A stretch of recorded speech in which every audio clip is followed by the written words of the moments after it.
Channel. ನಾನು ನಿಮ್ಮ ಪೂರ್ಣಿಮಾ ಪಾರ್ಕಿ. ಎಲ್ಲರೂ ಹೇಗಿದ್ದೀರಾ? ಎಲ್ಲರೂ ಕೂಡ ತುಂಬಾ ಚೆನ್ನಾಗಿದ್ದೀರಾ ಅಂತ ಅನ್ಕೊಂಡಿದ್ದೀನಿ. ನಾನು ಕೂಡ ತುಂಬಾ ಚೆನ್ನಾಗಿದ್ದೀನಿ. ಇವತ್ತು ನಾವು 3 ಜನ ಸೇರ್ಕೊಂಡು ಲಾಗ್ ಮಾಡ್ತಾ ಇದ್ದೀವಿ. ನಾವು ಲಿವಿಂಗ್ ರೂಮ್ಗೆ ಅಂತ ಫೋಟೋ ಫ್ರೇಮ್ಸ್ ತರಿಸಿದ್ದೆ, ಕೆಲವೊಂದಿಷ್ಟು ಆರ್ಡರ್ ಮಾಡಿದ್ದೆ ಮೀಶೋದಲ್ಲಿ. ಈ ಒಂದು 3-4 ಡೇಸ್ ಆಯಿತು ಆಲ್ರೆಡಿ ಬಂದು. ನನಗೆ ಓಪನ್ ಮಾಡೋದಕ್ಕೆ ಆಗಿರಲಿಲ್ಲ. ಇವತ್ತು ಅನ್ಬಾಕ್ಸಿಂಗ್ ಮಾಡ್ತಾ ಇದ್ದೀನಿ. ಓಪನ್ ಮಾಡಿಬಿಟ್ಟು ಫ್ರೇಮ್ಸ್ ಹೇಗಿದಾವೆ ಅನ್ನೋದನ್ನ ನಿಮಗೂ ಕೂಡ ತೋರಿಸ್ತೀನಿ.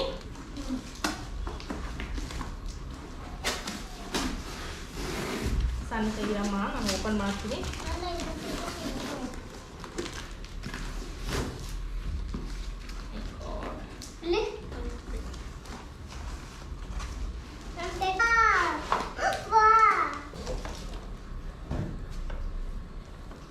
ಫ್ರೇಮ್ಸ್ ಚೆನ್ನಾಗಿದ್ದಾವೆ. One day at a time ಅಂತ ಒಂದಿದೆ. ಇದನ್ನ ಲಿವಿಂಗ್ ರೂಮಿಗೆ ತರಿಸಿದ್ದೀನಿ. ಇದನ್ನೆಲ್ಲಾನು a beautiful day begins with a beautiful mindset ಅಂತ ಇದೆ. ಇದು ಚೆನ್ನಾಗಿದೆ.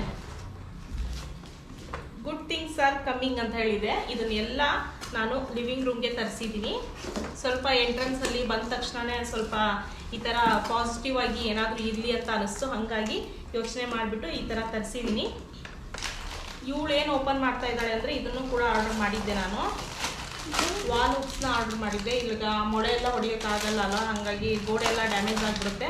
ಹಾಗಾಗಿ ಈ ಥರ ಸ್ಟಿಕ್ ಮಾಡೋಂಥ ತರಿಸಿದ್ದೆ ನಾನು. ಇದನ್ನ ನೋಡಿ, ಈ ಥರ ಇದೆ. ಈ ಥರ ಇದೆ ನೋಡಿ. ಇನ್ನು ನೆಕ್ಸ್ಟ್ ಡೇ ಮಾರ್ನಿಂಗ್ ಎದ್ಬಿಟ್ಟು ಫ್ರೆಶ್ ಅಪ್ ಆಗಿ ಡೈರೆಕ್ಟಾಗಿ ಬಾಲ್ಕನಿಗೆ ಬಂದಿದ್ದೀನಿ. ಈ ಥರ ಬೆಳಗ್ಗೆನೇ ಬಾಲ್ಕನಿಲಿ ನಿಂತ್ಕೊಂಡು ವ್ಯೂನೆಲ್ಲ ನೋಡ್ತಾ ಇದ್ದರೆ ತುಂಬಾ ಒಂಥರ ಖುಷಿ ಆಗುತ್ತೆ.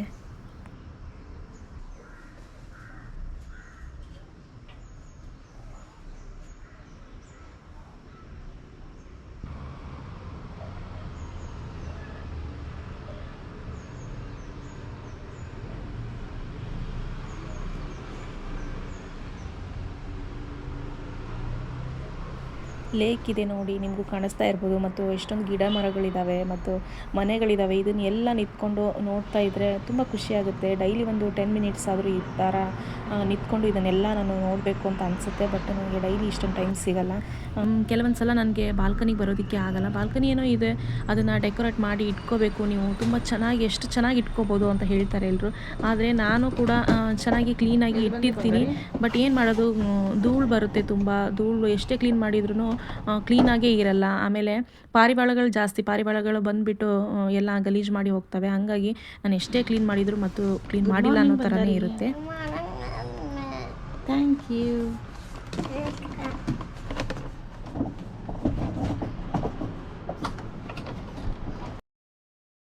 ನಾನು ಎದ್ದು ಒಂದು 10 ನಿಮಿಷನೂ ಆಗಿಲ್ಲ ಸರಿಯಾಗಿ. ಆಲ್ರೆಡಿ ಇವಳು ಎದ್ಬಿಟ್ಟು ಬಂದಿದ್ದಾಳೆ. ಹೀಗೆ ನಾನು ಮಲಗಿದ್ರೆ ಅವರು ಮಲಗಿರ್ತಾರೆ, ನಾನು ಎದ್ದರೆ ಅವರು ಎದ್ಬಿಡ್ತಾರೆ. ನಂತರ ಇಲ್ಲಿ ಸ್ವಲ್ಪ ಹೊತ್ತು ಕೂತ್ಕೊಂಡು, ಅಂದರೆ ಒಂದು 2-3 ನಿಮಿಷ ಕೂತ್ಕೊಂಡು ನಂತರ ನಾನು ಟಿಫನ್ ಮಾಡೋದಕ್ಕೆ ಅಂತ ಬಂದೆ. ನಾನು ಸ್ನಾನ ಮಾಡಿಬಿಟ್ಟು ದೇವ್ರ ಪೂಜೆ ಮಾಡಿ, ಒಲೆ ಪೂಜೆ ಮಾಡಿ ಟಿಫನ್ ಮಾಡಬೇಕು ಅಂದರೆ ತುಂಬ ಲೇಟ್ ಆಗುತ್ತೆ. ಮಕ್ಕಳನ್ನ ಸ್ಕೂಲಿಗೆ ಕಳಿಸ್ಬೇಕು. ಹಾಗಾಗಿ ಮುಂಚೆನೇ ನಾನು ಒಲೆ ಪೂಜೆ ಮಾಡಿಬಿಟ್ಟು ಟಿಫನ್ ಮಾಡ್ತೀನಿ. ಆಮೇಲೆ ಮಕ್ಕಳನ್ನ ಸ್ಕೂಲಿಗೆ ಕಳಿಸಿ ಸ್ನಾನ ಮಾಡಿಬಿಟ್ಟು ದೇವ್ರ ಪೂಜೆ ಮಾಡಬೇಕು ಅಂತ ಅಂದ್ಕೊಂಡಿದ್ದೀನಿ.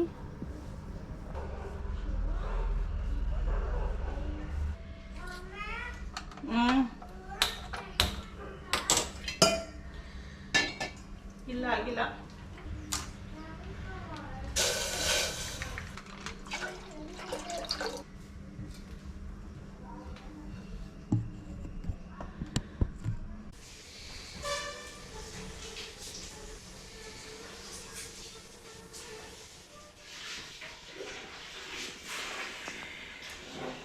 ಒಂದು ಕಡೆ ಹಾಲು ಕಾಯಿಸ್ತಾ ಇದ್ದೀನಿ, ಇನ್ನೊಂದು ಕಡೆ ಸಾಂಬಾರು ಮತ್ತು ಪಲ್ಯನ ಬಿಸಿ ಮಾಡೋದಕ್ಕೆ ಇಟ್ಟಿದ್ದೀನಿ. ಬೆಳಗ್ಗೆ ಎದ್ದು ಎಷ್ಟೊಂದು ಕೆಲಸ ಇರುತ್ತೆ ಅಲ್ವಾ. ಎಲ್ಲ ಮನೆ ಕೆಲಸ ಮಾಡಬೇಕು, ಟಿಫನ್ ಮಾಡಬೇಕು, ಅಡುಗೆ ಮಾಡಬೇಕು, ಮಕ್ಕಳನ್ನ ರೆಡಿ ಮಾಡಿ ಸ್ಕೂಲಿಗೆ ಕಳಿಸ್ಬೇಕು. ಇಷ್ಟೊಂದು ಕೆಲಸ ಇರುತ್ತೆ.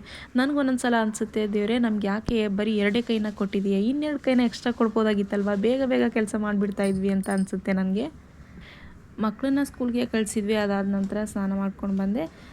ಈಗ ದೇವ್ರ ಪೂಜೆ ಮಾಡಬೇಕು. ದೇವ್ರ ಪೂಜೆ ಮಾಡೋದಕ್ಕಿಂತ ಮುಂಚೆ ತಲೆನೆಲ್ಲ ನೀಟಾಗಿ ಒರೆಸ್ಕೊಳ್ತಾ ಇದ್ದೀನಿ. ಒರೆಸ್ಕೊಂಡು ಸ್ವಲ್ಪ ಲೈಟಾಗಿ ಮೇಕಪ್ ಮಾಡಿಕೊಂಡು ಅದಾದ ನಂತರ ದೇವ್ರ ಪೂಜೆ ಮಾಡ್ತೀನಿ.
ಒಳ್ಳೆಯದು.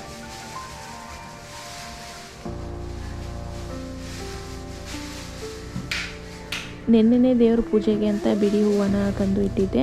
ಅದರಲ್ಲೇ ಸ್ವಲ್ಪ ದೇವ್ರ ಪೂಜೆಗೆ ಇಟ್ಬಿಟ್ಟು ಇನ್ನು ಮಿಕ್ಕಿರೋದನ್ನು ಬಾಗಿಲಿಗೆ ಅಂತ ಹೂವು ಕಟ್ಟಿ ಇಟ್ಟಿದ್ದೀನಿ. ಇವತ್ತೇನಕ್ಕೆ ಸೀರೆ ಉಟ್ಕೊಂಡು ಪೂಜೆ ಮಾಡ್ತಿದ್ದೀನಿ ಅಂದರೆ ಇವತ್ತು ಗುರು ಪೂರ್ಣಿಮಾ ಇದೆ, ಅದಕ್ಕೋಸ್ಕರ ಇವತ್ತು ಸೀರೆ ಉಟ್ಕೊಂಡು ಪೂಜೆ ಮಾಡ್ತಾಯಿದ್ದೀನಿ. ಇದು ಜುಲೈ 10, 11, 12, 13 ತಾರೀಕಿನ ಲಾಗ್ ಆಗಿರುತ್ತೆ. ಇದು ಶ್ರೀಮತ್ಪಯೋನಿಧಿ ನಿಕೇತನ ಚಕ್ರಪಾಣಿ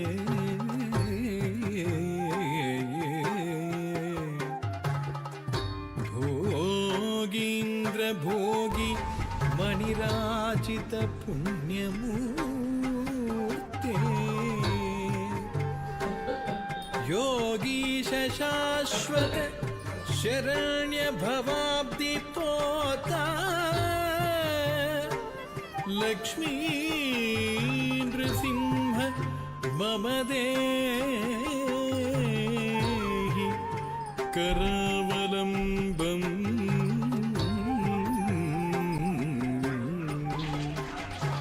ಲಕ್ಷ್ಮೀ ನೃಸಿಂಹ ಮಮ ದೇಹಿ ಕರಾವಲಂಬಂ.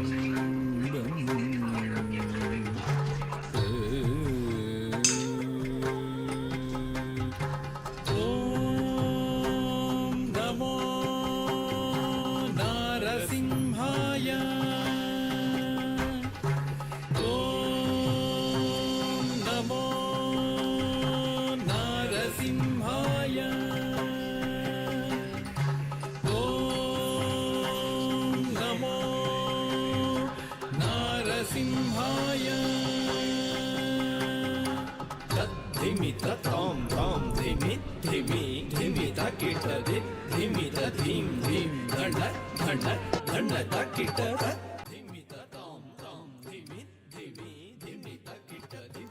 ನೀವೆಲ್ಲ ನೋಡ್ತಿರ್ಬೋದು, ನಾನು ಇಲ್ಲಿ ದೇವ್ರ ಪೂಜೆ ಮಾಡುವಾಗ ಒಂದು ಪೌಡರ್ನ ಯೂಸ್ ಮಾಡ್ತಾ ಇದ್ದೀನಿ. ದೇವ್ರ ದೀಪಕ್ಕೆ ಅಂತ ಎಣ್ಣೆ ಹಾಕಿದ್ದೀನಿ ನೋಡಿ, ದೇವ್ರ ದೀಪ ಹಚ್ಚೋದಕ್ಕೆ. ಆ ಒಂದು ಎಣ್ಣೆಯಲ್ಲಿ ಈ ಒಂದು ಪೌಡರ್ನ ಸ್ವಲ್ಪ ಮಿಕ್ಸ್ ಮಾಡಿಬಿಟ್ಟು ನಾನು ದೀಪ ಹಚ್ತೀನಿ. ಈ ಥರ ಈ ಪೌಡರ್ನ ಮಿಕ್ಸ್ ಮಾಡಿಬಿಟ್ಟು ದೀಪ ಹಚ್ಚೋದ್ರಿಂದ ಒಳ್ಳೆ ಪರಿಮಳ ಬರುತ್ತೆ. ಮತ್ತು ನಾನು ಧೂಪ ಹಾಕ್ತೀನಿ ನೋಡಿ, ಅದರಲ್ಲೂ ಕೂಡ ಸ್ವಲ್ಪ ಈ ಪೌಡರ್ನ ಮಿಕ್ಸ್ ಮಾಡ್ತೀನಿ, ಅದರಿಂದನೂ ಕೂಡ ಒಳ್ಳೆ ಪರಿಮಳ ಬರುತ್ತೆ. ಇದು ಯಾವ ಪೌಡರ್ ಅನ್ನೋದನ್ನು ಖಂಡಿತ ನಾನು ನಿಮಗೆ ತಿಳಿಸ್ಕೊಡ್ತೀನಿ. ದಯವಿಟ್ಟು ವಿಡಿಯೋನ ಸ್ವಲ್ಪನೂ ಸ್ಕಿಪ್ ಮಾಡದೆ ಕೊನೆವರೆಗೂ ನೋಡಿ. ಈ ಪ್ರಾಡಕ್ಟ್ ಲಿಂಕನ್ನು ಕೂಡ ನಾನು ಡಿಸ್ಕ್ರಿಪ್ಷನ್ ಬಾಕ್ಸಲ್ಲಿ ಹಾಕಿರ್ತೀನಿ, ಯಾರಿಗಾದ್ರೂ ಬೇಕು ಅಂದರೆ ಚೆಕ್ ಮಾಡ್ಕೊಳ್ಳಿ.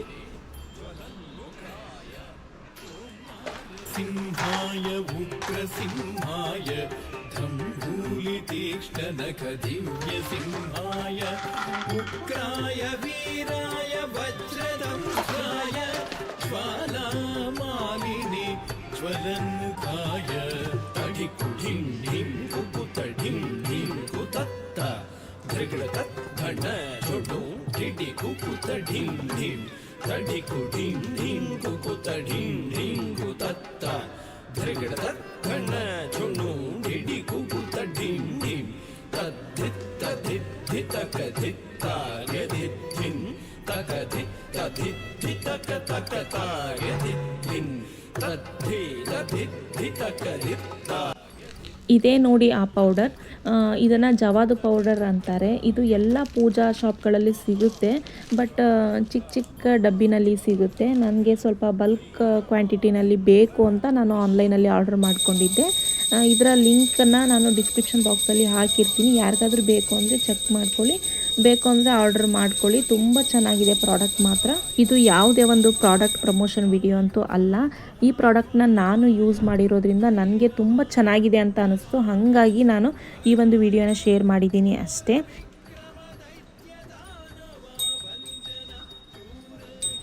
ಸಾಮಾನ್ಯವಾಗಿ ನಾನು ಈಗ ಯಾವುದಾದ್ರೂ ಒಂದು ಪ್ರಾಡಕ್ಟ್ನ ಯೂಸ್ ಮಾಡಿದಾಗ ಅದು ಚೆನ್ನಾಗಿದ್ದರೆ ನಾನು ಹಾನೆಸ್ಟ್ ರಿವ್ಯೂನ ನಿಮ್ಮ ಹತ್ರ ಶೇರ್ ಮಾಡ್ಕೊಂಡಿರ್ತೀನಿ. ಆವಾಗ ಕೆಲವೊಬ್ಬರು ಕಮೆಂಟ್ ಮಾಡಿದರು, ವಿಡಿಯೋ ಜೊತೆಗೇ ಲಿಂಕನ್ನು ಶೇರ್ ಮಾಡಿ ಅಕ್ಕ ಅಂತ.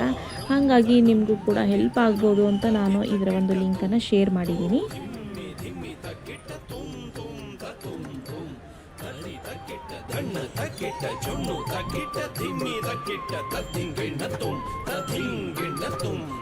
ಧಿಂಗಿಣ್ಣ ತುಂ ತರಿ ತಕಿಟ್ಟ ಧಣ್ಣ ತಕಿಟ್ಟ ಜುಣ್ಣು ತಕಿಟ್ಟ ಧಿಮಿ ತಕಿಟ್ಟ ಧಿಂಗಿಣ್ಣ ತುಂ ಧಿಂಗಿಣ್ಣ ತುಂ ಧಿಂಗಿಣ್ಣ ತುಂ ಅಘೋರಾಯ ವಿಜಯ ನಾರಸಿಂಹಾಯ ಸಚ್ಚಿದಾನಂದ ಯೋಗ ನೃಸಿಂಹಾಯ ಪ್ರಹ್ಲಾದ ಪಾಲಕ ಶ್ರೀನಾರಸಿಂಹ ವೇದ್ಯಾಯ. ಈಗ ಒಂದು ಪಾರ್ಸಲ್ ಬಂದಿದೆ, ಅದನ್ನ ತೆಗಿವಂತಮ್ಮ. ಅದನ್ನ ಓಪನ್ ಮಾಡ್ತಿದ್ದೀನಿ, ಏನಿದೆ ಅಂತ ನೋಡ್ತೀನಿ. ಒಂದು 3-4 ಐಟಮ್ಸ್ನ ನಾನು ಆರ್ಡರ್ ಮಾಡಿದ್ದೆ, ಹಾಗಾಗಿ ಯಾವ್ದು ಬಂದಿದೆ ಅಂತ ಗೊತ್ತಿಲ್ಲ. ಅನ್ಬಾಕ್ಸಿಂಗ್ ಮಾಡೋದ್ರ ಜೊತೆಗೆ ಕ್ವಾಲಿಟಿ ಹೇಗಿದೆ ಅನ್ನೋದನ್ನು ಹೇಳ್ತೀನಿ.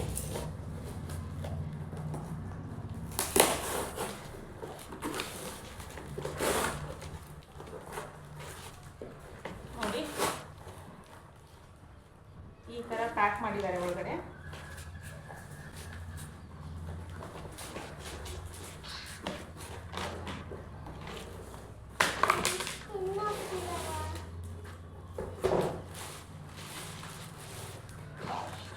ಈ ತರ ಎಷ್ಟು ಬಾಕ್ಸಸ್ ಬಂದಿದ್ದಾವೆ ಅಂತ, ಸ್ಟೋರೇಜ್ ಬಾಕ್ಸಸ್ ಇದು.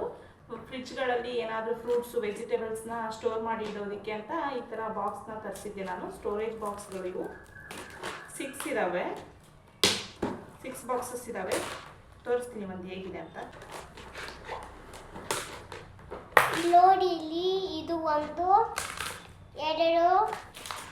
3 4 5 6, ಈಗ 6 ಬಂದಿದ್ದಾವೆ. ಇಲ್ಲಿ 1 2 3 4 5 6, 6 ಬಂದಿದೆ.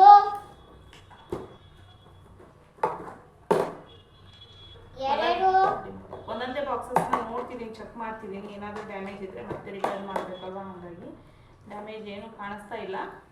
3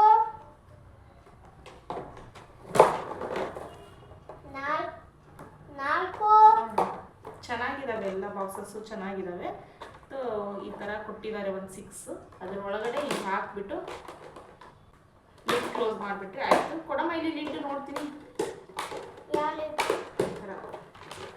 ಈ ಥರ ಬಾಕ್ಸಸ್ ರೆಡಿ ಆಗ್ತವೆ ನೋಡಿ. ಈ ಥರ ಇದ್ದಾವೆ ಫ್ರಿಡ್ಜ್ ಸ್ಟೋರೇಜ್ ಬಾಕ್ಸಸ್ಸು. ತುಂಬ ಚೆನ್ನಾಗಿದೆ ಕ್ವಾಲಿಟಿ. ಯಾರಿಗಾದ್ರೂ ಬೇಕು ಅಂದರೆ ಪ್ರಾಡಕ್ಟ್ನ ನೀವು ಖಂಡಿತ ಬೈ ಮಾಡಬಹುದು. ಲಿಂಕನ್ನು ನಾನು ಡಿಸ್ಕ್ರಿಪ್ಷನ್ ಬಾಕ್ಸಲ್ಲಿ ಹಾಕಿರ್ತೀನಿ, ಚೆಕ್ ಮಾಡಿ. ಇನ್ನು ನೆಕ್ಸ್ಟ್ ಡೇ ಬೆಳಗ್ಗೆ ನಾನು 4 ಗಂಟೆಗೆ ಎದ್ದಿದ್ದೆ.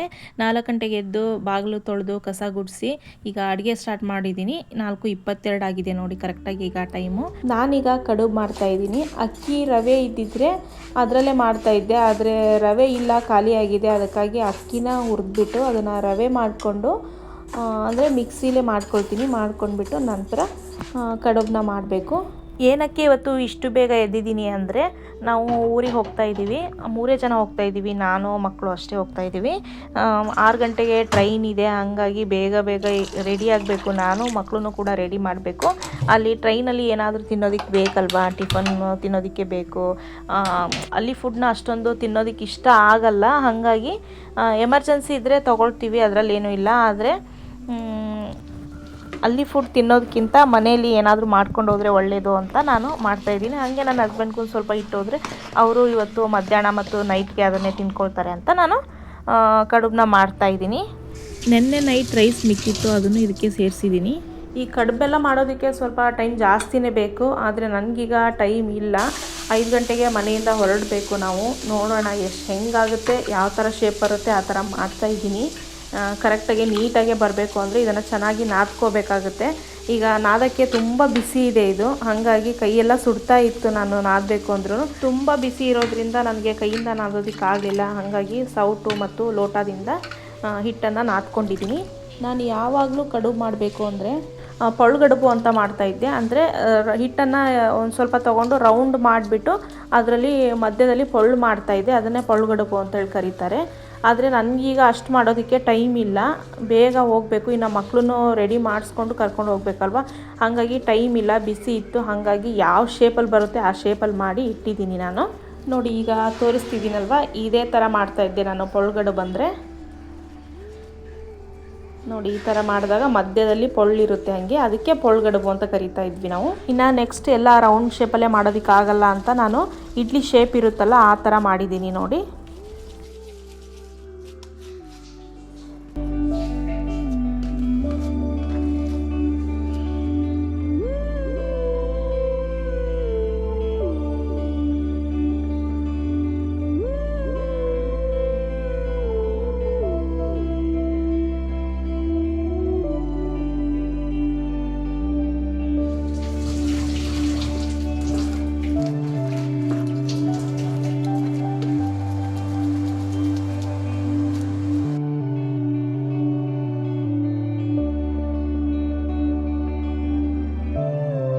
ಇನ್ನು ಕಡುಬನ್ನು ಬೇಯೋದಕ್ಕೆ ಇಟ್ಬಿಟ್ಟು ಮಕ್ಕಳನ್ನ ಎಬ್ಬಿಸಿ ಸ್ನಾನ ಮಾಡಿಸಿದೆ. ನೆಕ್ಸ್ಟ್ ನಾನು ಸ್ನಾನ ಮಾಡಿಬಿಟ್ಟು ರೆಡಿ ಆಗಿಬಿಟ್ಟು ಈಗ ದೇವ್ರ ಪೂಜೆ ಮಾಡ್ತಾಯಿದ್ದೀನಿ.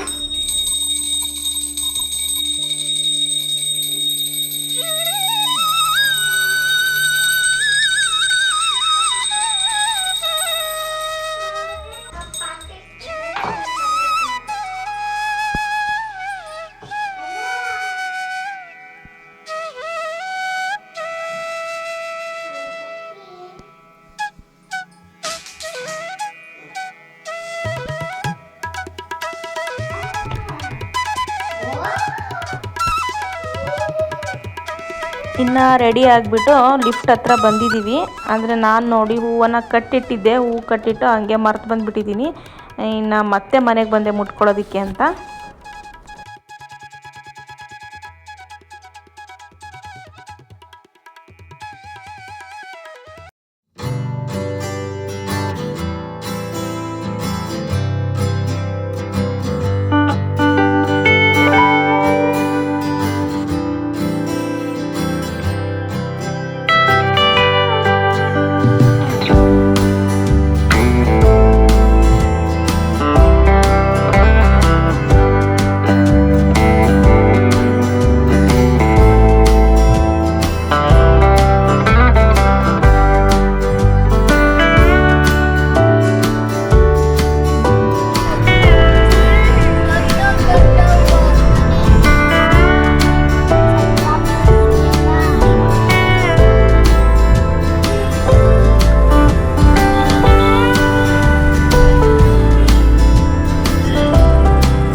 ರೈಲ್ವೆ ಸ್ಟೇಷನ್ ರೀಚ್ ಆದ್ವಿ, ಗಾಡಿ ಪಾರ್ಕ್ ಮಾಡಿಬಿಟ್ಟು ಬಂದ್ವಿ. ನಾವು ಬಂದು ಒಂದು 5 ಮಿನಿಟ್ಸ್ ಆಯಿತು ಅನಿಸುತ್ತೆ, ಟ್ರೈನ್ ಬಂತು.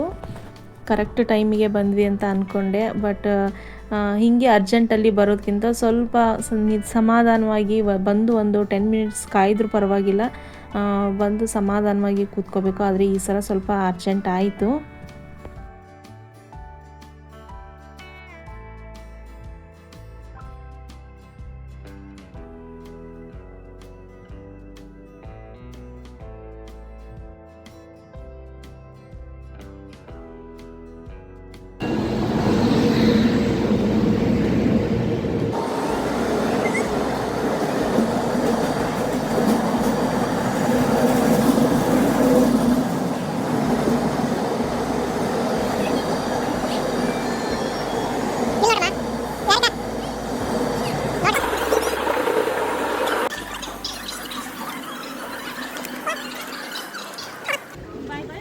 Bye. Bye. Bye.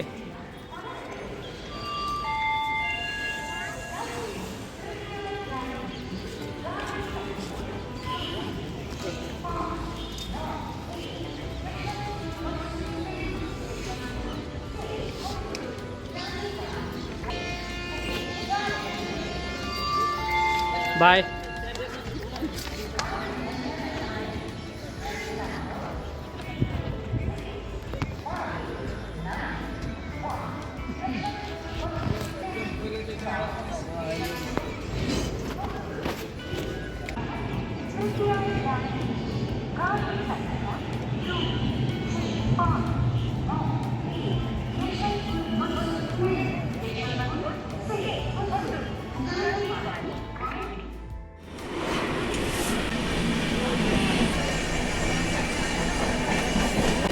ನೋಡ್ಬೇಡ, ಅಲ್ಲಿ ಆ ಕಡೆ ನೋಡು. ಇದೆ, ಇಲ್ಲೊಂದು ಸಮಸ್ಯೆ ಖಂಡಿತ ಇದೆ.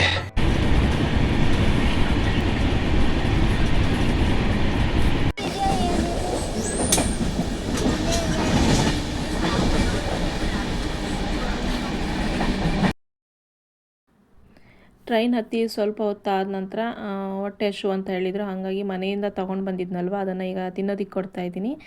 ಕಡುಬು ಅಂತ ಹೇಳೋದಕ್ಕೆ ಆಗ್ತಾಯಿಲ್ಲ ನನ್ನ ಕೈಲಿ, ಯಾಕಂದರೆ ಕಡುಬು ಥರ ಆಗಿಲ್ಲ ಇದು. ನಾನು ಹೇಳಿದ್ನಲ್ವ ಶೇಪ್ ಇಡ್ಲಿ ಥರ ಶೇಪ್ ಮಾಡ್ಕೊಂಡು ಬಂದಿದ್ದೀನಿ ಅಂತ, ಅದನ್ನೇ ಮುರಿದು ಇಟ್ಕೊಂಡು ಬಂದಿದ್ದೆ ಮನೆಯಿಂದನೇ ಬರುವಾಗ.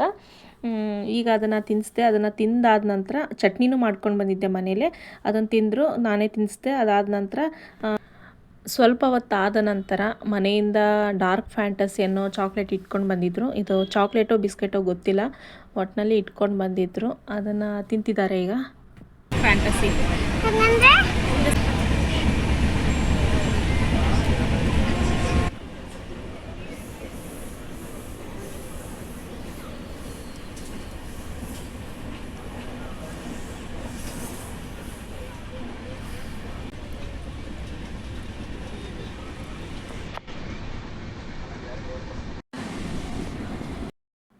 ಆಮೇಲೆ ನಾನು ಸ್ವಲ್ಪ ಹೊತ್ತಾದ ನಂತರ ಟೀ ತೊಗೊಂಡೆ. ತಲೆ ನೋಸ್ತಾ ಇತ್ತು ಮತ್ತು ಇವರಿಬ್ಬರೂ ಹಿಡಿದು ನನಗೂ ಬೇಜಾರಾಗ್ತಾಯಿತ್ತು. ಯಾಕಂದರೆ ಅವ್ರು ಯಾವಾಗ ಬರುತ್ತೆ ಅಂತ ಕೇಳ್ತಾಯಿದ್ರು. ಪಾಪ ಅವ್ರಿಗೂ ಕೂತ್ಕೊಂಡು ಬೇಜಾರಲ್ವ, ಎಷ್ಟು ಅಂತ ಮಾತಾಡ್ತಾರೆ, ಎಷ್ಟು ಅಂತ ಇಲ್ಲೇ ಆಟ ಆಡ್ತಾರೆ. ಹಾಗಾಗಿ ಯಾವಾಗ ಬರುತ್ತೆ ಅಂತ ಕೇಳ್ತಾಯಿದ್ರು. ನನಗೂ ಫುಲ್ ತಲೆ ನೋವ್ತಾಯಿತ್ತು, ಬೇಜಾರಾಗ್ತಾಯಿತ್ತು. ಹಾಗಾಗಿ ನಾನು ಟೀ ತೊಗೊಂಡೆ. ಅಲ್ಲೇ 2 ಕಪ್ ತೊಗೊಂಡೆ. ಇವ್ರಿಗೂ ಸ್ವಲ್ಪ ಕುಡಿಸ್ದೆ. ಒಂದರಲ್ಲಿ ನಾನು ಕುಡಿದೆ. ಇಬ್ಬರು ಚಿಕ್ಕ ಮಕ್ಕಳನ್ನ ಜೊತೇಲಿ ಕರ್ಕೊಂಡು ನಾನು ಒಬ್ಬಳೇ ಟ್ರಾವೆಲ್ ಮಾಡೋದು ತುಂಬ ಕಷ್ಟ ಅಂತಲೇ ಅನ್ನಿಸ್ತು ನನಗೆ. ನಾನು ಬೇರೆಯವ್ರ ಹತ್ರ ಈ ಥರ ಟ್ರೈನಲ್ಲಿ ಬರೋದು ಮಕ್ಕಳನ್ನ ಕರ್ಕೊಂಡು ತುಂಬ ಕಷ್ಟ ಆಗುತ್ತೆ ಅಂತ ಹೇಳ್ಕೊಂಡಾಗ, ಅಯ್ಯೋ ಅದೇನು ಕಷ್ಟ ಇಲ್ಲ, ಆರಾಮಾಗಿ ಬರ್ಬೋದು ಅಂತ ಹೇಳ್ತಾಯಿದ್ರು. ಅವರಿಗೆ ಗೊತ್ತಿರಲ್ಲ ಅಲ್ವಾ, ಹಾಗಾಗಿ ಅಯ್ಯೋ ಕರ್ಕೊಂಡು ಬರ್ಬೋದು ಅಂತ ಹೇಳಿಬಿಡ್ತಾರೆ ಸುಮ್ಮನೆ. ಆದರೆ ನಮಗೆ ಗೊತ್ತು, ನಾವು ಕರ್ಕೊಂಡು ಬಂದಿರ್ತೀವಲ್ವ, ನಮಗೆ ಗೊತ್ತಾಗುತ್ತೆ ಏನು ಕಷ್ಟ ಆಗುತ್ತೆ ಅಂತ. ಈಗ ರೆಸ್ಟ್ ರೂಮಿಗೆ ಹೋಗಬೇಕು ಅಂದರೆ ನಾನು ಜೊತೆಗೆ ಇಬ್ಬರು ಮಕ್ಕಳನ್ನ ಕರ್ಕೊಂಡು ಹೋಗಬೇಕು, ಇಲ್ಲ ಬಿಟ್ಟು ಹೋಗೋದಕ್ಕೂ ಭಯ. ಯಾಕಂದರೆ ಬಿಟ್ಟೋದ್ರೆ ಯಾರಾದರೂ ಮಕ್ಕಳನ್ನ ತೊಗೊಂಡು ಹೋಗ್ಬಿಟ್ರೆ ಏನು ಮಾಡೋದಪ್ಪ ಅನ್ನೋ ಒಂದು ಭಯ ಇರುತ್ತೆ. ಮತ್ತು ಜೊತೆ ಕರ್ಕೊಂಡು ಹೋದರೆ ಅಲ್ಲಿ ಪಕ್ಕದಲ್ಲೇ ಡೋರ್ ಇರೋದ್ರಿಂದ ಎಲ್ಲಿ ಡೋರಲ್ಲಿ ಬಿದ್ದೋಗ್ಬಿಡ್ತಾರೋ ಅನ್ನೋ ಭಯ ಒಂದು ಬಿಟ್ಟೋದ್ರೆ. ಹಾಗಂತ ಒಳಗಡೆನೇ ಇಬ್ಬರೂ ಕರ್ಕೊಂಡು ಹೋಗೋದಕ್ಕೆ ಆಗಲ್ಲ, ಚಿಕ್ಕದಿರುತ್ತೆ ಅದು ರೂಮ್ ಅಲ್ವಾ. ಹಾಗಾಗಿ ಎಲ್ಲನೂ ಪ್ರಾಬ್ಲಮ್ಮೇ ಆಗ್ತಾಯಿತ್ತು. ಆಮೇಲೆ ಅಷ್ಟೊತ್ತು ಅವ್ರನ್ನಲ್ಲಿ ಕೂರಿಸ್ಕೊಂಡು ಒಬ್ಬಳೇ ಏನು ನೋಡ್ಕೊಳ್ಳೋದಿರುತ್ತೆ ನೋಡಿ, ಅದಂತೂ ಇನ್ನೂ ಕಷ್ಟನೇ ಅಂತ ಹೇಳ್ಬೋದು. ಹಂಗಂತ ಓಡಾಡ್ಸೋಕ್ಕೂ ಆಗಲ್ಲ ಟ್ರೈನಲ್ಲಿ ಅಲ್ವಾ, ಕರ್ಕೊಂಡು ಒಂದೇ ಕಡೆ ಕೂರಬೇಕು ಅಂದ್ರೂ ಸ್ವಲ್ಪ ಕಷ್ಟ ಆಗುತ್ತೆ. ಅದ್ರ ಜೊತೆಗೆ ನಮ್ಮ ಜೊತೆಗೆ ಇನ್ನೊಬ್ರು ಇದ್ದರೆ ದೊಡ್ಡವರು ಹಾಗಾಗಲ್ಲ. ಅವರು ಒಬ್ಬರು ನೋಡಿಕೊಂಡ್ರೆ ನಾವು ಒಬ್ಬರನ್ನ ನೋಡ್ಕೋಬೋದು, ಇಬ್ಬರು ಒಬ್ಬೊಬ್ರನ್ನ ಓಡಾಡಿಸ್ಬೋದು ಒಂದು ಸ್ವಲ್ಪ ಹೊತ್ತು. ಹಾಗಾಗಿ ಆವಾಗ ಜೊತೆಗೆ ಇನ್ನೊಬ್ರು ಇದ್ದರೆ ಕಷ್ಟ ಆಗಲ್ಲ ಅಂತ ನನಗನ್ನಿಸ್ತು. ಇನ್ನು ದಾವಣಗೆರೆ ಹರಿಹರದ ಹತ್ರ ಎಲ್ಲ ಟ್ರೈನೇ ಖಾಲಿ ಆಗಿಬಿಟ್ಟಿತ್ತು ನೋಡಿ. ಎಷ್ಟೊಂದು ಸೀಟ್ಗಳು ಖಾಲಿ ಇದ್ದಾವೆ, ತುಂಬ ಜನ ಇಳ್ಕೊಂಡು ಬಿಟ್ಟರು.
ಹಾವೇರಿ ರೀಚ್ ಆದ್ವಿ ನೋಡಿ. ಇಷ್ಟೊತ್ತು ಒಂಥರ ಆದರೆ ಇನ್ನು ಮುಂದೆ ಊರು ಬರೋವರೆಗೂ ಒಂಥರ ಅಂತ ಹೇಳ್ಬೋದು. ಈಗ ಇಲ್ಲಿಂದ ರೈಲ್ವೆ ಸ್ಟೇಷನಿಂದ ನಾನು ಮತ್ತೆ ಹಾವೇರಿ ಬಸ್ ಸ್ಟಾಪ್ಗೆ ಆಟೋದಲ್ಲಿ ಹೋಗ್ತೀನಿ.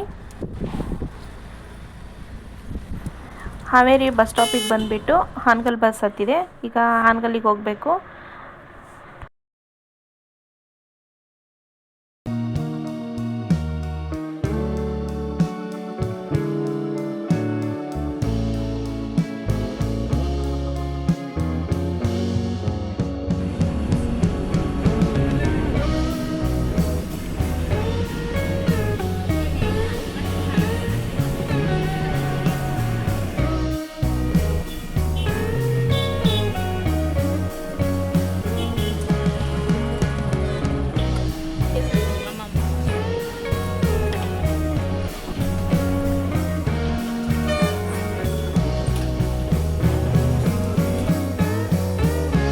ಹಾನಗಲ್ ರೀಚ್ ಆದ ನಂತರ ಅಲ್ಲಿಂದ ಬಸ್ ಸ್ಟಾಪಿಂದ ಆಟೋ ಮಾಡಿಕೊಂಡು ಮನೆಗೆ ಹೋಗ್ತಾ ಇದ್ದೀನಿ. ಈಗ ತುಂಬ ಸುಸ್ತಾಗಿ ಸಾಕಾಗ್ಬಿಟ್ಟಿತ್ತು. ಮನೆಗೆ ಹೋಗಿ ಮಲ್ಕೊಂಡ್ರೆ ಸಾಕಪ್ಪ ಅಂತ ಅನಿಸ್ಬಿಟ್ಟಿತ್ತು. ನಮ್ಮ ಮಮ್ಮಿ ಏನಾದರೂ ಮನೆಯಲ್ಲಿ ಇದ್ದಿದ್ದರೆ ನಾನು ಅವ್ರ ಹತ್ರ ಮಕ್ಳನ್ನ ಬಿಟ್ಬಿಟ್ಟು ಮಲ್ಕೊಂಡು ಬಿಡ್ತಾಯಿದ್ದೆ. ಅವರೇ ಎಲ್ಲ ಮುಖ ಎಲ್ಲ ತೊಳೆಸಿ ಮಕ್ಕಳಿಗೆ ಕೈಕಾಲು ಮುಖ ತೊಳೆಸಿ ಅವರೇ ಊಟ ಮಾಡಿಸಿ ಅವರು ಮಕ್ಕಳನ್ನ ಮಲಗಿಸ್ತಾಯಿದ್ರು, ಇಲ್ಲ ಆಟ ಆಡಿಸ್ತಾಯಿದ್ರು. ಆದರೆ ನಮ್ಮ ಮಮ್ಮಿ ಇರಲಿಲ್ಲ, ಸ್ವಲ್ಪ ಅರ್ಜೆಂಟ್ ವರ್ಕ್ ಇತ್ತು ಅಂತ ಅವರು ಸ್ಕೂಲಲ್ಲೇ ಇದ್ದರು. ಆದರೂ ಬರ್ತೀನಿ ಅಂತ ಅಂದರು ಹಾವೇರಿ ರೈಲ್ವೆ ಸ್ಟೇಷನ್ಗೆ. ನಾನು ಬೇಡ, ಸುಮ್ಮನೆ ಏನಕ್ಕೆ ಅಂತ ಅಂದೆ. ವರ್ಕ್ ಮಾಡ್ಕೊಳ್ಳಿ, ನಾನು ಸಂಜೆ ಬಂದರೆ ಆಯಿತು, ನೀವು ಸ್ಕೂಲ್ ಬಿಟ್ಟ ಮೇಲೆ ಮನೆಗೆ, ನಾನು ಮನೆಗೆ ಬಂದಿರ್ತೀನಿ, ಕೀ ಇಟ್ಟು ಹೋಗಿರಿ ಅಂತ ಹೇಳಿದ್ದೆ. ಈಗ ಮನೆಗೆ ರೀಚ್ ಆದೆ. ಮನೆಗೆ ಹೋಗ್ಬಿಟ್ಟು ಫ್ರೆಶ್ ಅಪ್ ಆಗಿ ಊಟ ಮಾಡಿಸ್ಬಿಟ್ಟು ಮಕ್ಕಳಿಗೆ ನಾನು ಊಟ ಮಾಡಿಬಿಟ್ಟು ಒಂದು ಸ್ವಲ್ಪ ಹೊತ್ತು ಮಲಗ್ತೀವಿ.